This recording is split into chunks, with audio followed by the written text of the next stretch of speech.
It's quiz time. Let me know how you do. What chart type do you use in Google Sheets to represent data for each country in a map of the world? You'll use a GeoChart and it will give you a nice little map to visualize with.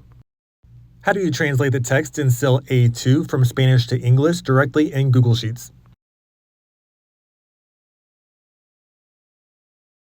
You'll use the Google Translate formula with the language codes EN and ES.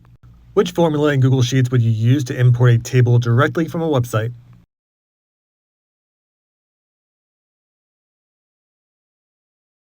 You'll use the import HTML formula. How do you filter multiple charts at once while analyzing data?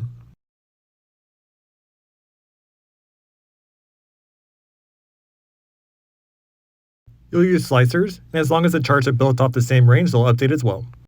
Comment with how many questions you got correct, and like and subscribe for more.